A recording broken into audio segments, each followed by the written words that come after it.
નમસ્કાર મિત્રો, આજે આપણે સંશોધનમાં વર્ણનાત્મક અને અનુમાનિત આંકડાશાસ્ત્રનો અર્થ શું થાય છે, તેની ઉપયોગિતા શું છે અને તેના માટેના માપો કયા છે અને એ માપો મેળવવા માટેની કસોટીઓ કઈ છે, એના વિશે આપણે સામાન્ય ચર્ચા કરીશું.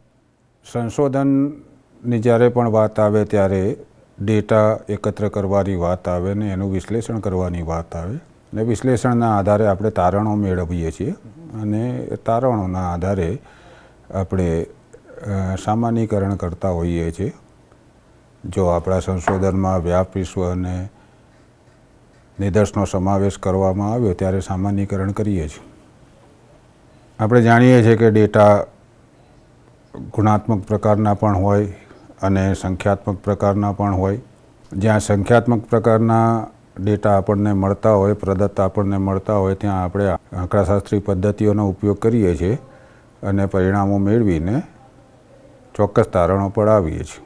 તો સંશોધનના સંદર્ભમાં આંકડાશાસ્ત્રના બે મુખ્ય પ્રકાર જણાવવામાં આવ્યા છે અને આ બે પ્રકાર છે વર્ણનાત્મક અને અનુમાનિત આંકડાશાસ્ત્ર, જેને અંગ્રેજીમાં કહેવાય છે વર્ણનાત્મક આંકડાશાસ્ત્ર એટલે ડિસ્ક્રિપ્ટિવ અને અનુમાનિત આંકડાશાસ્ત્ર એટલે ઇન્ફરન્શિયલ. પહેલાં આપણે વર્ણનાત્મક આંકડાશાસ્ત્રની વાત કરીએ. એવું આંકડાશાસ્ત્રના એવા પરિણામો કોઈ એક ચોક્કસ જૂથના લક્ષણો પર આધારિત માપ મેળવીને જેની ગણતરી કરવામાં આવી હોય અને એ આંકડાશાસ્ત્રીય પરિણામો ફક્ત જે તે જૂથના સંદર્ભમાં જ સમજ આપતા હોય, વર્ણન કરતા હોય તેવા આંકડાશાસ્ત્રને આપણે વર્ણનાત્મક આંકડાશાસ્ત્ર કહીએ છીએ. વર્ણનાત્મક આંકડાશાસ્ત્રના આધારે આપણે સામાન્યીકરણ નથી કરતા.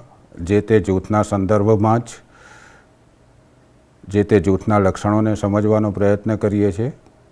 આંકડાશાસ્ત્રના માપોનો તેમાં સહારો લઈએ છીએ. આવા માપોમાં સામાન્ય રીતે મધ્યવર્તી સ્થિતિમાનના માપોનો સમાવેશ થાય છે. મધ્યવર્તી સ્થિતિમાનના માપો આપણે જાણીએ છીએ કે સરેરાશ, મધ્યસ્થ અને બહુલક છે. એ સિવાય પ્રસારમાનના માપોમાં આપણે પ્રમાણિત વિચલન, પાદસ્થ વિચલન, મધ્યક વિચલન અને વિચલનાંક વગેરે માપોનો ઉપયોગ કરીએ છીએ. કકુદ્ધતા સમધારણ વક્રરેખાની ઊંચાઈના સંદર્ભમાં, સમધારણ વક્રરેખાની ટોચની પહોળાઈના સંદર્ભમાં આ માપ મેળવવામાં આવે છે. ઉપરાંત વિષમતા એક માપ એવું છે કે જે તે જૂથના આંકડાઓના, જે તે જૂથના લક્ષણોના માપો મેળવવામાં આવ્યા હોય તે જૂથના જે પ્રાપ્તાંકો આપણને મળે છે તે સમધારણ છે કે નહીં તેની ચકાસણી કરવા માટે તેનો ઉપયોગ કરવામાં આવે છે. આ રીતે આ તમામ માપો એવા છે કે જે તે ચોક્કસ જૂથના લક્ષણોનું વર્ણન કરતું હોય છે. તેથી આને વર્ણનાત્મક આંકડાશાસ્ત્ર કહે છે.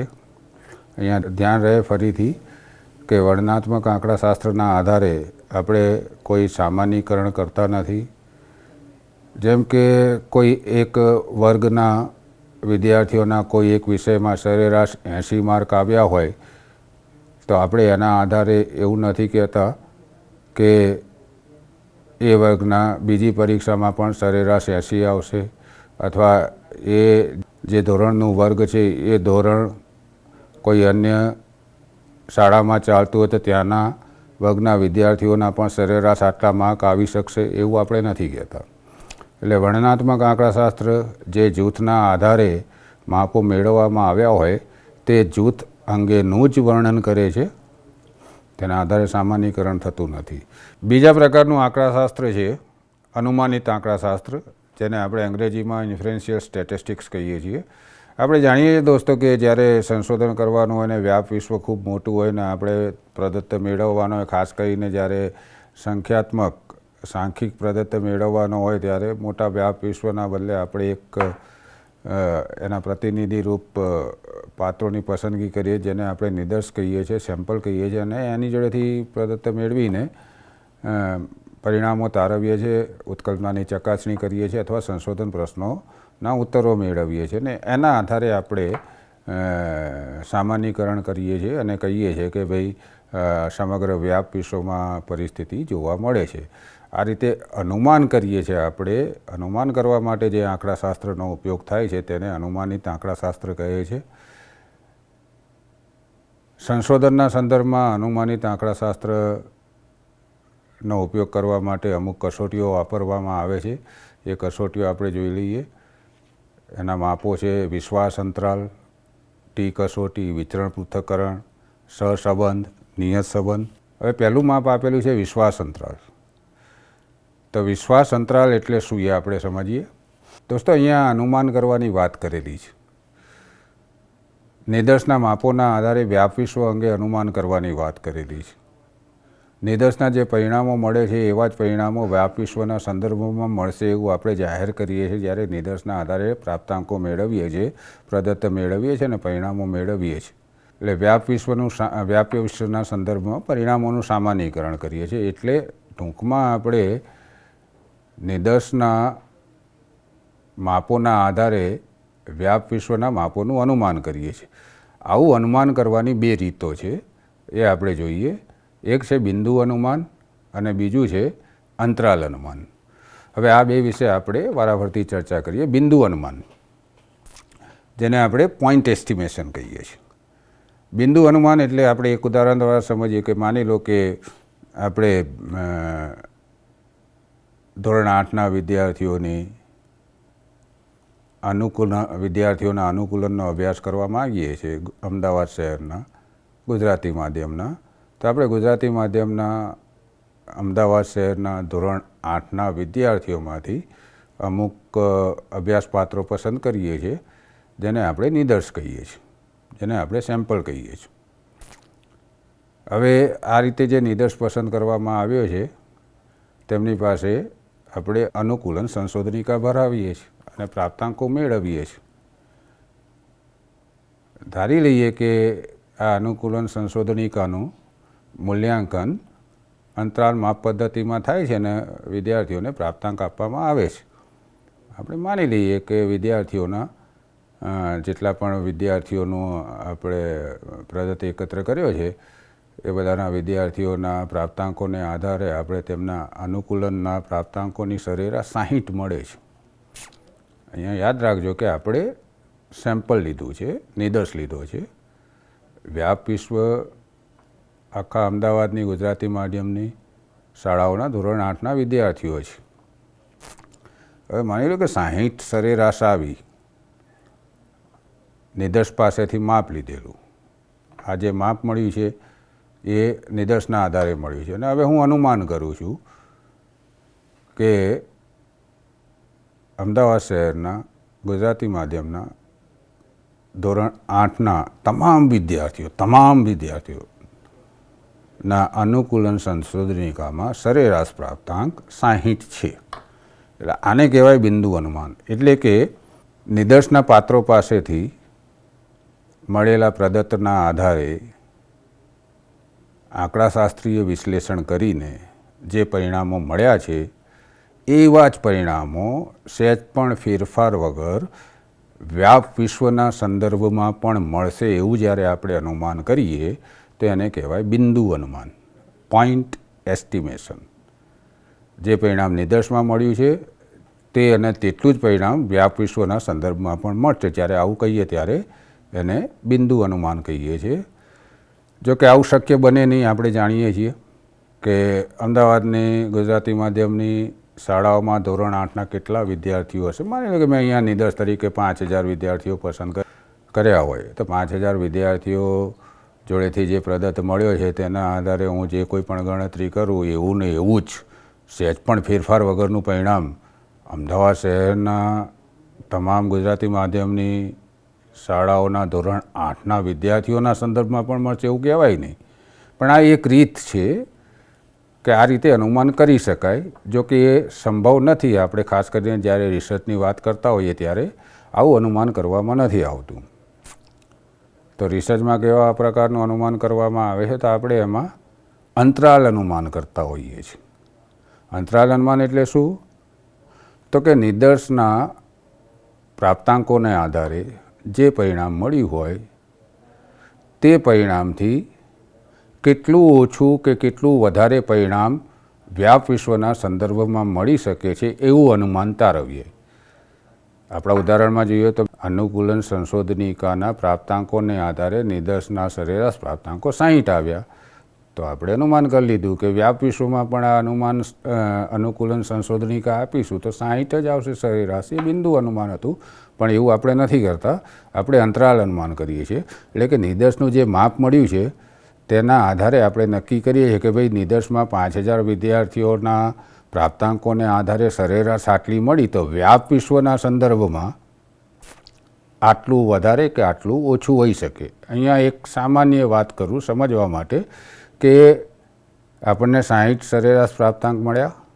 હવે વ્યાપ વિશ્વના સંદર્ભમાં એવું અનુમાન કરવામાં આવે કે સમગ્ર વ્યાપ વિશ્વ એટલે કે અમદાવાદ શહેરની ગુજરાતી માધ્યમની તમામ શાળાઓના તમામ વિદ્યાર્થીઓની જો અનુકૂલમ સંશોધનિકા ઉપરના પ્રાપ્તાંકો મેળવવામાં આવે તો તેમના પ્રાપ્તાંકોની સરેરાશ 55થી લઈને 65 સુધી હોઈ શકે. આવું હું અનુમાન કરું છું. એટલે મેં અંતરાલ આપી, એની શરૂઆતની કિંમત આપી, એની અંતિમ કિંમત આપી કે આ બેની વચ્ચે આવી શકે. આને કહેવાય અંતરાલ. આટલેથી લઈને આટલે સુધી આવું અનુમાન કરવામાં આવે. મૂળ પરિણામ હતું 60, વ્યાપ વિશ્વ માટે અનુમાન કર્યું 55થી 65. તો આવું જ્યારે અનુમાન કરવામાં આવે છે ત્યારે અંતરાલ અનુમાન કહેવાય છે. સામાન્ય ભાષામાં પણ આપણે ઘણી વખત કહેતા હોઈએ કે ભાઈ આ મકાનની કિંમત કેટલી, તો કે ભાઈ 1 કરોડ પ્લસ માઇનસ 10 લાખ એવું કહેતા હોઈએ છીએ. 1 કરોડ કિંમત છે, 90 લાખથી લઈને 1 કરોડ 10 લાખ સુધી થાય. એટલે આપણે ત્યાં અંતરાલ આપીએ છીએ, ત્યાં ચોક્કસ ભાવ નથી કહી શકતા, નથી કહેતા. એ રીતે આમાં પણ અનુમાન કરવામાં આવે છે. આ તો એક ઉદાહરણ માટે મેં કહ્યું કે 60ના 55 અને 65 આવું અંતરાલ અનુમાન કરવા માટે ચોક્કસ આંકડાશાસ્ત્રીય પદ્ધતિઓનો, ચોક્કસ આંકડાશાસ્ત્રીય પ્રયુક્તિઓનો ઉપયોગ કરવો પડે છે. અને આવું અનુમાન કરવા માટે સામાન્ય રીતે સંશોધનમાં ઉત્કલ્પનાઓની રચના કરવામાં આવે છે, ઉત્કલ્પનાઓની ચકાસણી કરવામાં આવે છે. ઉત્કલ્પનાઓની ચકાસણી કર્યા બાદ ઉત્કલ્પનાનો અસ્વીકાર કરવામાં આવે છે કે અસ્વીકાર કરવામાં નથી આવતો, અને તેના આધારે પછી તારવવામાં આવે છે કે વ્યાપ વિશ્વનું જે તે લક્ષણના સંદર્ભમાં વ્યાપ વિશ્વની શું પરિસ્થિતિ હશે, એવો એક અનુમાન કરવામાં આવે છે ને એને આપણે સામાન્યીકરણ કરવામાં આવે છે એવું કહીએ છીએ. તો ઉત્કલ્પનાની ચકાસણી માટે અથવા સંશોધન પ્રશ્નોના જવાબ મેળવવા માટે જે આંકડાશાસ્ત્રીય પ્રયુક્તિઓનો ઉપયોગ કરવામાં આવે છે, જે આંકડાશાસ્ત્રીય પદ્ધતિઓનો ઉપયોગ કરવામાં આવે છે, તેવી પદ્ધતિઓ 2 પ્રકારની છે. આ 2 પ્રકાર કયા એ આપણે જોઈએ. એક છે પ્રાચલીય પદ્ધતિઓ અને બીજી છે અપ્રાચલીય પદ્ધતિઓ. પહેલાં આપણે અપ્રાચલીય પદ્ધતિઓ એટલે શું, પ્રાચલીય પદ્ધતિઓ એટલે શું તેની સમજ મેળવી લઈએ. હવે પ્રાચલીય પદ્ધતિની સમજ મેળવતા પહેલાં આપણે સમજવું પડશે કે પ્રાચલ એટલે શું. અને જ્યારે પ્રાચલની વાત કરીએ તો એની જોડે જોડે આપણે સાંખ્યિકી એટલે શું. પ્રાચલ માટે અંગ્રેજીમાં શબ્દ છે પેરામીટર અને સાંખ્યિકી માટે અંગ્રેજીમાં શબ્દ છે સ્ટેટિસ્ટિક્સ. તો પ્રાચલી અને અપ્રાચલીય પદ્ધતિઓ સમજતા પહેલાં આપણે આની થોડી વાત કરી લઈએ. પ્રાચલ, પેરામીટર, અને આ સમજવું ખૂબ જરૂરી છે. પ્રાચલ એટલે શું? તો આગળ વાત કરી એમ કે અનુમાનિત આંકડાશાસ્ત્ર, જેને અર્થઘટનાત્મક આંકડાશાસ્ત્ર પણ કહે છે, જેને અંગ્રેજીમાં ઇન્ફરન્શિયલ સ્ટેટિસ્ટિક્સ કહે છે, તેનો ઉપયોગ કરવો હોય તો મોટા ભાગે આપણે નિદર્શ પાસેથી પ્રાપ્તાંકો મેળવીએ છીએ. પરિણામો એના આધારે આપણે તારવીએ છીએ અને એના આધારે પછી સામાન્યીકરણ કરીએ છીએ.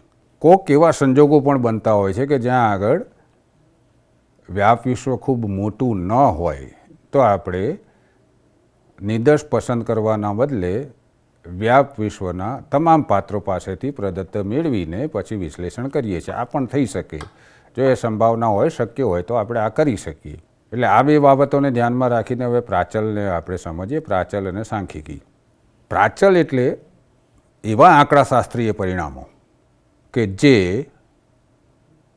વ્યાપ વિશ્વના તમામ પાત્રો પાસેથી પ્રદત્ત મેળવીને તેમનું વિશ્લેષણ કરીને મેળવવામાં આવ્યા હોય તેને પેરામીટર કહેવાય, તેને પ્રાચલ કહેવાય.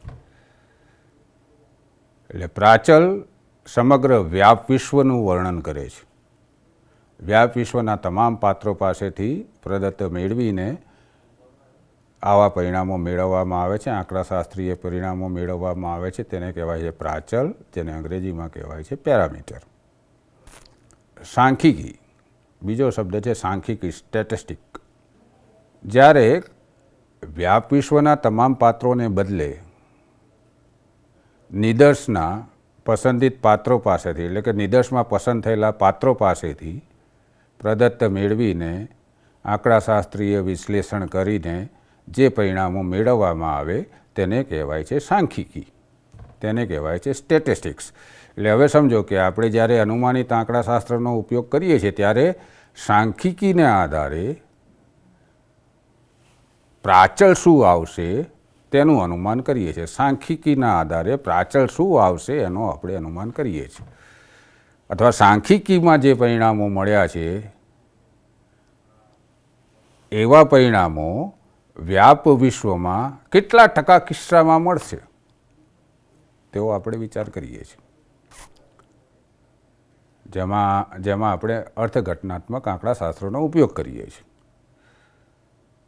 અને જનરલી સામાન્ય રીતે શિક્ષણમાં, મનોવિજ્ઞાનમાં, સમાજશાસ્ત્રમાં, હ્યુમેનિટીઝમાં મોટા ભાગે એવું અનુમાન કરવામાં આવે છે કે સાંખ્યિકીનું પરિણામ આવું છે તો 95% કિસ્સામાં વ્યાપ વિશ્વમાં આવું પરિણામ મળશે કે નહીં મળે. એટલે 95% કિસ્સા એનું પછી નક્કી કરવામાં આવે છે કે આટલા પ્રારંભ બિંદુથી આટલા અંતિમ બિંદુ વચ્ચેનું જે પરિણામ આવશે એ 95% કિસ્સામાં મળશે કે નહીં મળે, 5% કિસ્સામાં મળશે કે નહીં મળે એવો વિચાર કરવામાં આવે છે ને અંતરાલ અનુમાન કરવા. આને આપણે અંતરાલ અનુમાન કહીએ છીએ. જોકે આવી ગણતરી કરવા માટે ચોક્કસ આંકડાશાસ્ત્રી પ્રયુક્તિઓનો ઉપયોગ કરવામાં આવે છે.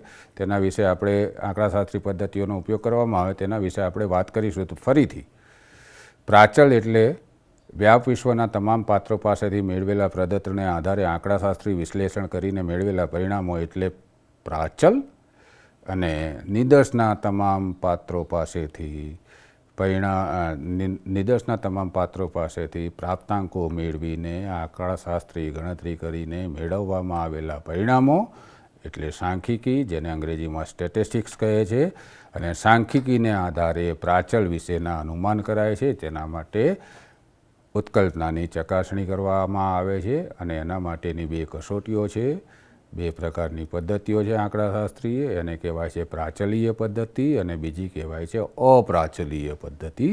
તો હવે આપણે પ્રાચલીય પદ્ધતિના સંદર્ભમાં વાત કરીએ તો પ્રાચલીય પદ્ધતિનો ઉપયોગ ત્યારે કરવામાં આવે છે કે જ્યારે વ્યાપ વિશ્વનું વિતરણ, પ્રાપ્તાંકોનું વિતરણ સમધારણ મળે. એટલે વ્યાપ વિશ્વનું વિતરણ, એટલે એવું માનવામાં આવે છે કે વ્યાપ વિશ્વના તમામ પાત્રો પાસેથી પ્રાપ્તાંકો મેળવવામાં આવે તે એનું જે વિતરણ છે, જે આવૃત્તિ વિતરણ છે અથવા પ્રાપ્તાંકોનું જે વિતરણ છે એ આપણને સમધારિત અવસ્થામાં મળશે. એનો જો વક્ર બનાવવામાં આવે તો સમધારિત વક્ર બનશે. સમધારણ વક્રરેખા આપણને મળવાની છે, નોર્મલ પ્રોબેબિલિટી કર્વ મળશે એવું માની લેવામાં આવે છે. એટલે કે આને પ્રાચલીય પદ્ધતિ કેમ કહી?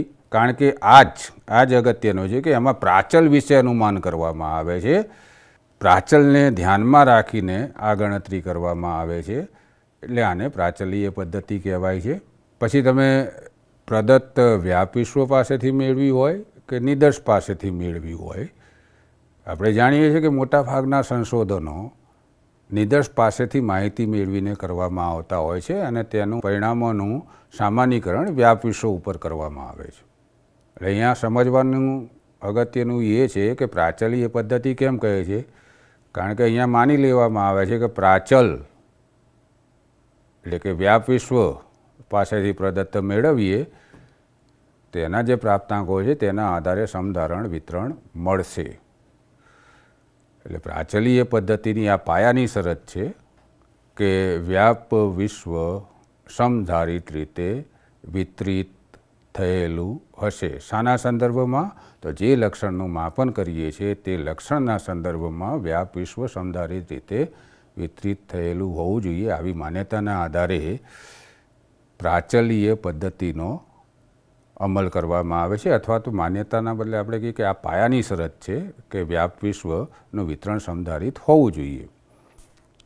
એટલે કે પ્રાચલના પ્રાપ્તાંકો એ સમધારિત રીતે વિતરિત થયેલા હોવા જોઈએ. તેથી આને પ્રાચલીય પદ્ધતિ કહે છે. આ પ્રાચલીય પદ્ધતિનો ઉપયોગ કરવા માટેની કેટલીક પાયાની શરતો છે. એમાં પહેલી શરત તો જે આપણે વાત કરી ગયા કે વિતરણ સમધારિત હોવું જોઈએ, નંબર 1. નંબર 2 કે જો એમાં નિદર્શના આધારે પ્રાપ્તાંકો મેળવવામાં આવ્યા તો નિદર્શની પસંદગી યાદચ્છિક રીતે થયેલી હોવી જોઈએ. નિદર્શના પાત્રોની પસંદગી રેન્ડમલી થયેલી હોવી જોઈએ. આ બીજી શરત. ત્રીજી શરત કે નિદર્શના પાત્રોની યાદચ્છિક પસંદગી સ્વતંત્ર રીતે થયેલી હોવી જોઈએ. એકબીજાથી સ્વતંત્ર રીતે થયેલી હોવી જોઈએ. પાત્રોની પસંદગી કરતી વખતે એક પાત્રની પસંદગીની અસર બીજા પાત્રની પસંદગી પર ન પડવી જોઈએ. એટલે કે તમામ પાત્રોની પસંદગી સ્વતંત્ર રીતે થયેલી હોવી જોઈએ.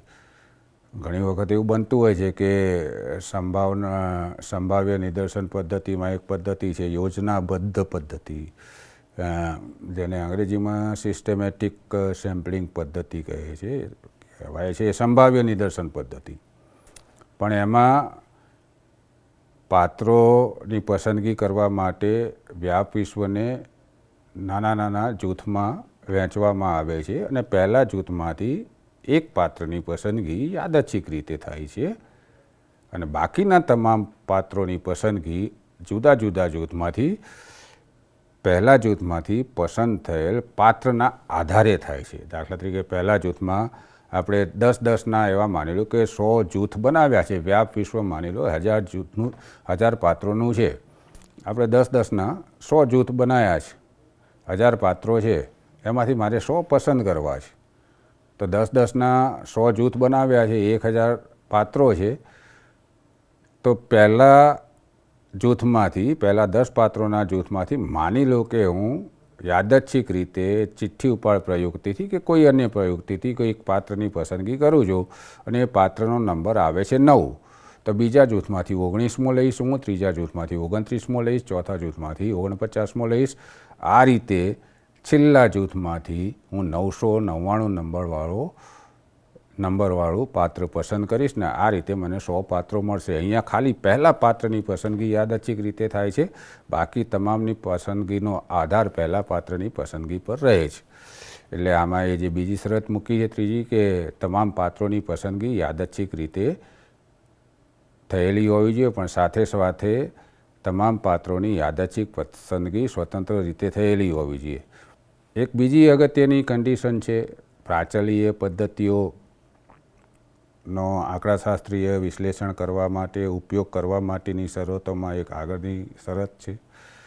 ઉત્કલ્પનાની ચકાસણી કરવા માટે પ્રાચલીય પદ્ધતિનો ઉપયોગ કરવા માટેની એક અગત્યની બીજી શરત છે કે નિદર્શમાં જો 2 કે 2 કરતાં વધારે જૂથો હોય, જ્યારે ઉત્કલ્પનાની ચકાસણી કરતા હોય ત્યારે મોટાભાગે એવું બનતું હોય કે 2 અથવા 2 કરતાં વધારે જૂથોના લક્ષણો વચ્ચે તુલના થતી હોય છે.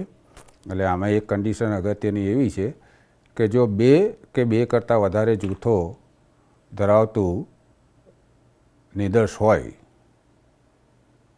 ત્યારે તમામ જૂથોના પ્રાપ્તાંકોના વિચરણ વચ્ચે સમાંગતા હોવી જોઈએ, વિસમાંગતા ન હોવી જોઈએ. આ અગત્યની શરત છે પ્રાચલીય પદ્ધતિનો ઉપયોગ કરવા માટેની.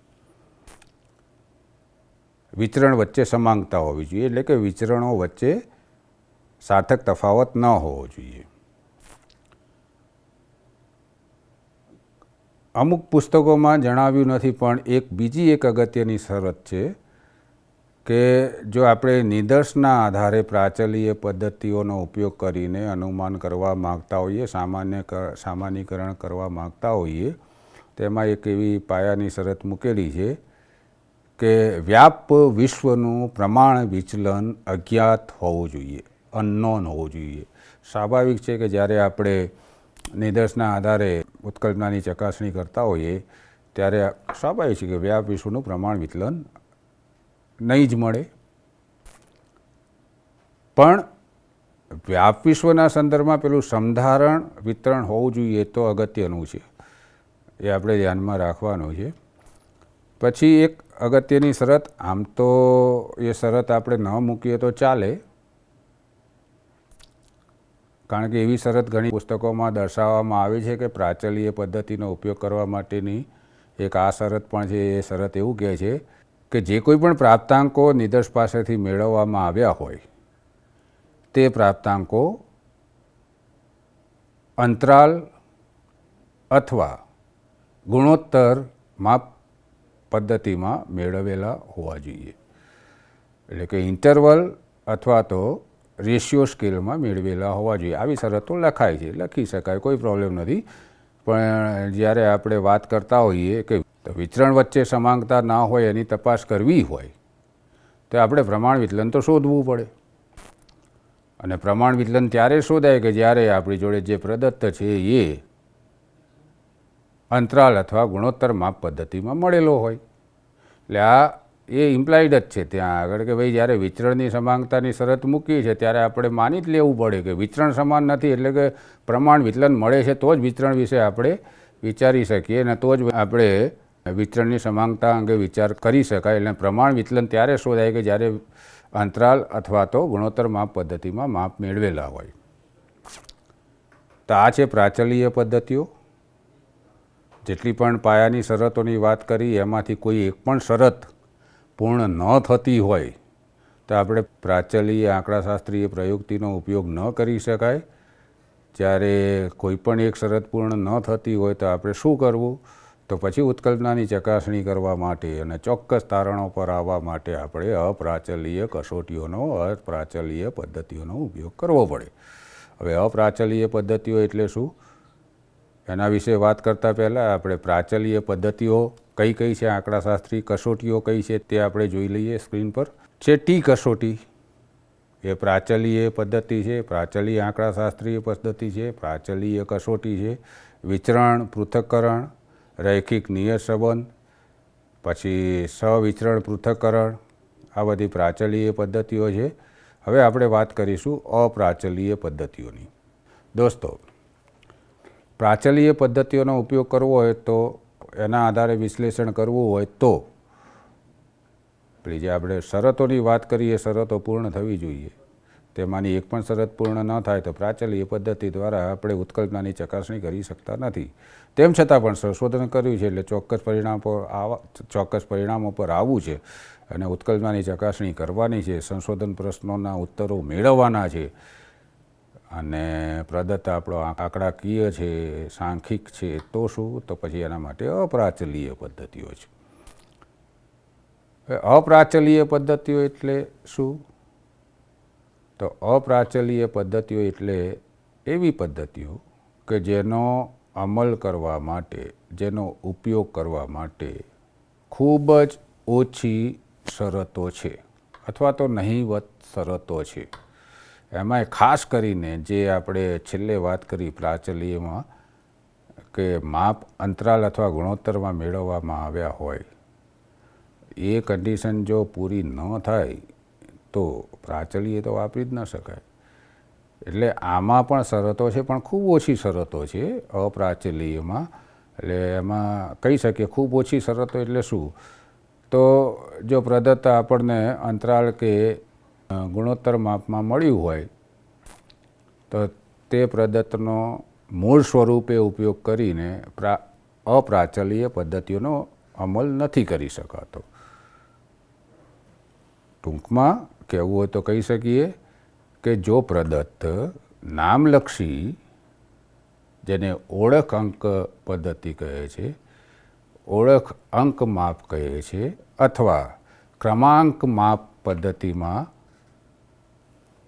નોમિનલ સ્કેલમાં અથવા ઓર્ડિનલ સ્કેલમાં પ્રદત્ત મળ્યા હોય ત્યારે જ અપ્રાચલીય પદ્ધતિઓનો ઉપયોગ કરાય છે. બીજી રીતે કહીએ તો પ્રાચલીય પદ્ધતિની કોઈ શરતો પૂર્ણ ન થતી હોય ત્યારે અપ્રાચલીય પદ્ધતિનો ઉપયોગ કરવામાં આવે છે. એટલે અપ્રાચલીય પદ્ધતિનો ઉપયોગ કરતી વખતે આપણે ધ્યાનમાં રાખવાનું છે કે જો માપ આપણને ગુણોત્તર અથવા અંતરાલ સ્વરૂપમાં મળ્યું હોય, માપ એટલે જે કોઈ પણ આપણે પ્રાપ્તાંકો મેળવ્યા છે તે અંતરાલ અથવા ગુણોત્તર માપ સ્વરૂપમાં મળ્યા હોય અને જે સ્વરૂપે મળ્યા છે એ સ્વરૂપે એનો ઉપયોગ કરીને આપણે જો ગણતરી કરવી હોય, ઉત્કલ્પનાની ચકાસણી કરવી હોય, સંશોધન પ્રશ્નોના જવાબ મેળવવા હોય તો અપ્રાચલીય પદ્ધતિનો ઉપયોગ ન કરી શકાય. તેમ છતાં પણ અમુક વખતે એવું બને છે કે આપણે અંતરાલ અને ગુણોત્તર માપ પદ્ધતિમાં પ્રાપ્તાંકો મેળવ્યા પણ પ્રાચલીય પદ્ધતિની કોઈ એક શરત પૂર્ણ ન થઈ તો એવા સંજોગોમાં ભલે આપણે માપ અંતરાલમાં અથવા તો ગુણોત્તરમાં મેળવ્યા છે, એવા સંજોગોમાં જે કોઈ પણ પ્રાપ્તાંકો આપણને મળ્યા છે તેને કાં તો નામલક્ષીમાં કાં તો ક્રમાંકમાં બદલીને આંકડાશાસ્ત્રી ગણતરીઓ કરીને ઉત્કલ્પનાની ચકાસણી કરવામાં આવે છે અથવા સંશોધન પ્રશ્નનો ઉત્તર મેળવવામાં આવે છે. પણ એ તો વાત 100% છે કે અંતરાલ અને ગુણોત્તર માપ પદ્ધતિના આધારે મળેલા પ્રાપ્તાંકોનો એ જ સ્વરૂપમાં ઉપયોગ કરીને અપ્રાચલીય પદ્ધતિનો ઉપયોગ કરી શકાતો નથી. અહીંયા એક વાતની સ્પષ્ટતા કરી દઉં, કારણ કે અનેક વખત મેં કીધું કે ગુણોત્તર માપ પદ્ધતિ અને અંતરાલ માપ પદ્ધતિ આ બેમાં જ પ્રાચલીનો ઉપયોગ થાય અને આ બે હોય તો અપ્રાચલીનો ઉપયોગ ન થાય.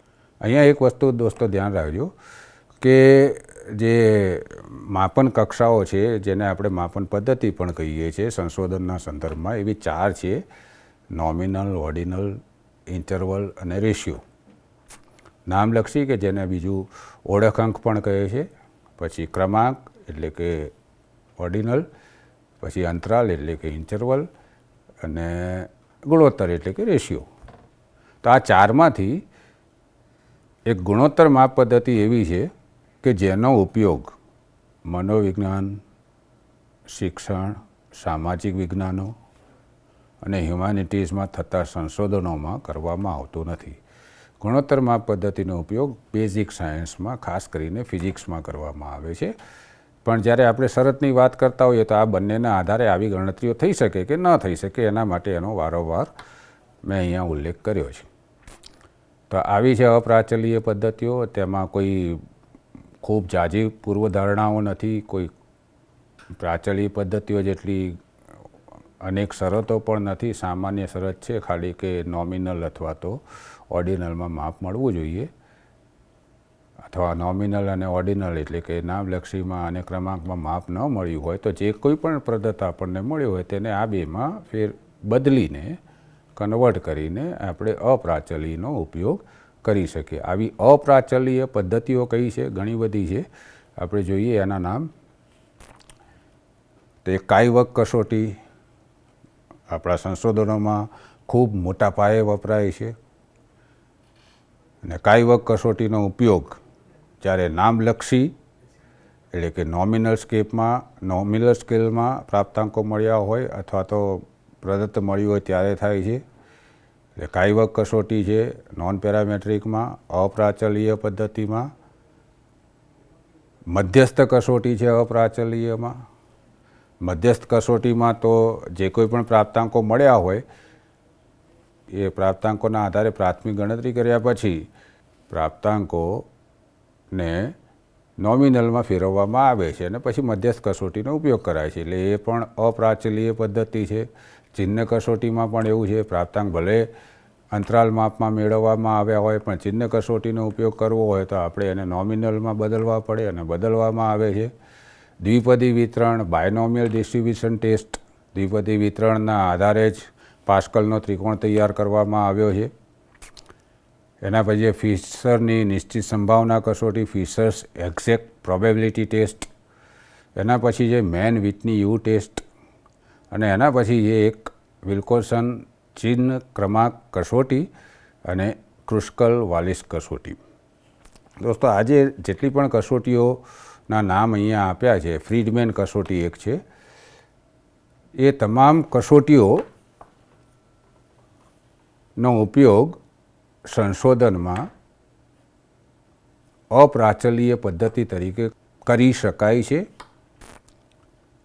પરિસ્થિતિ એવી જોવા મળે છે કે જ્યારે અપ્રાચલીય પદ્ધતિઓનો ઉપયોગ કરવાની વાત આવે ત્યારે મોટા ભાગના સંશોધકો બહુ તો કાઈ-સ્ક્વેર સુધી પહોંચી જતા હોય છે, અથવા તો સ્પીયરમેનના સહસંબંધાંક સુધી પહોંચી જતા હોય છે.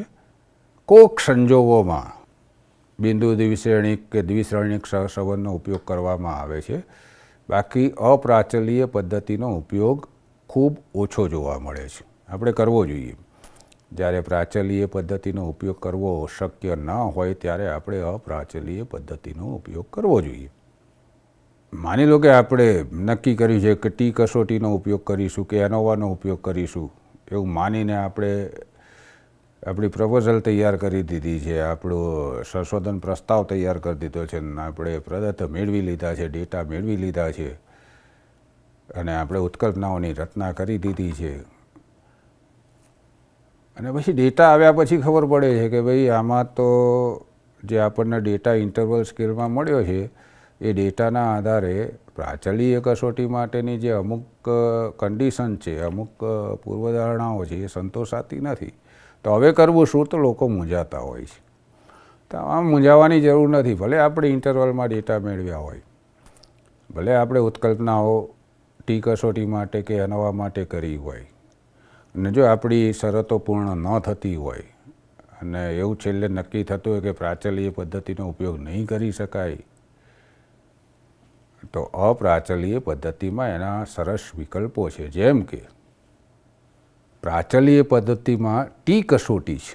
ટી કસોટીનું કામ શું? ટી કસોટી કોઈ પણ બે જૂથ વચ્ચે તુલના કરીને ઉત્કલ્પનાની ચકાસણી કરે છે, અથવા ઉત્કલ્પનાની ચકાસણી કરવા માટે બે જૂથ વચ્ચે તુલના કરે, બે જૂથના પ્રાપ્તાંકો વચ્ચે તુલના કરે છે.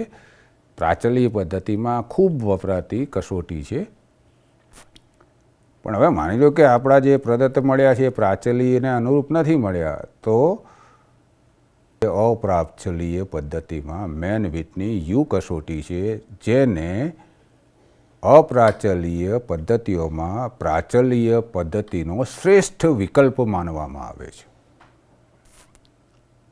એટલે આપણે પરાણે પ્રાચલીય કસોટીઓ વાપરવાની જરૂર નથી. કન્ડિશન તો ચેક કરવાની, સંશોધન સારી રીતે કરવું છે, તેની જે પાયાની શરતો છે એ તો પૂર્ણ કરવાની, અને ન થતી હોય તો પછી એ કસોટી નહીં વાપરવાની. પછી આપણી જોડે અપ્રાચલીયમાં છે ટી માટેનો શ્રેષ્ઠ વિકલ્પ અપ્રાચલીયમાં મેન વિટની યુ કસોટી છે.